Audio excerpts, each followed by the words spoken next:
में दलदल सबसे बढ़िया निर्दल, सभी दलों में दलदल और सबसे बढ़िया निर्दल। मैं जहां तक सोचता हूं, मेरी सोच ये है कि जो ये चुनाव है पार्षद का, हम लोग क्या करते हैं कि जातिकरण, ध्रुवीकरण।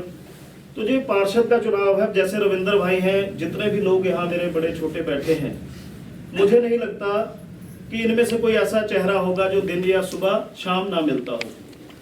और नेता कैसा होना चाहिए, चाहे वो जमीनी स्तर का हो, चाहे वो बड़े स्तर का हो, नेता होना चाहिए जो सिस्टम से लड़ना जानता हो।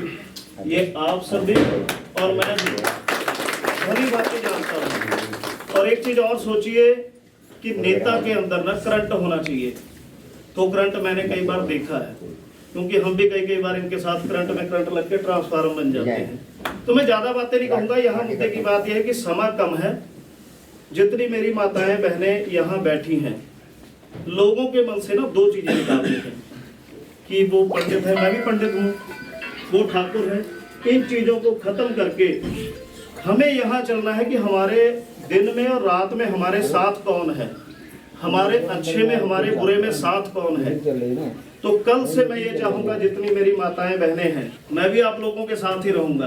हम लोग घर घर चले और जहां हमारे दोस्ताना संबंध हैं, ये मुद्दों की बात हम फिर करेंगे, वहां हम लोग निकले, अपने दोस्तों को समझाएं। देखो सबसे बड़ी बात क्या है कि आज के समय की लड़ाई गलियों सड़कों की, ये तो बातें हैं, वो तो जब बननी है तो बनेगी। हम भी जानते हैं, आप भी जानते हो।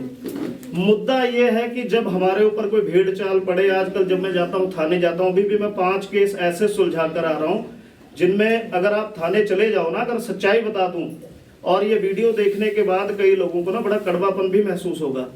बिना पैसे के आज के समय में थाने में रिपोर्ट तक नहीं लिखी जाती। और माफ करना, मैं भी आप लोगों की तरह ही हूँ। वहां जो शब्द यूज किए जाते हैं ना, वहां जातिकरण, ध्रुवीकरण, जरा इसको ज्यादा आगे रखा जाता है। तो मैं चाहूंगा कि नेता वो होना चाहिए जो हमारे लिए आवाज उठा सके। तकलीफ होती है, अभी भी मैं आया हूं, 3 मुद्दे ऐसे देख के आऊं कि मैं बता नहीं सकता हूं। तो मैं तो दिल से आज इस मंच से, इस जगह से मैं कहता हूं कि जब तक मेरे श्वास हैं, इस समय मैं अपने भाई के साथ डट के खड़ा हूं। और आप लोगों से भी यकीन चाहता हूं, हमें जरूरत नहीं है, बस जरूरत आपके आशीर्वाद की है। क्योंकि 5 साल जो दर्द भोगना पड़ता है ना, वो फिर अंदर ही अंदर जख्म बन जाता है। होता है कि नहीं होता है? मैं दिल से बातें कर रहा हूँ, अंदर अंदर ना जख्म बन जाता है। तो ये 5 साल हम भोगे ना, आज जरूरत है हमें। और देखो, चुनना आपने एक है, काम करने वाले कितने बैठे हैं। तो कल से हम सुबह 7 बजे से निकलेंगे। चलो वो तो भाई हमारा जैसे रणनीति बनाएगा। मैं ये कहना चाहता हूं कि इस चुनाव में जिताना जरूरी है बस।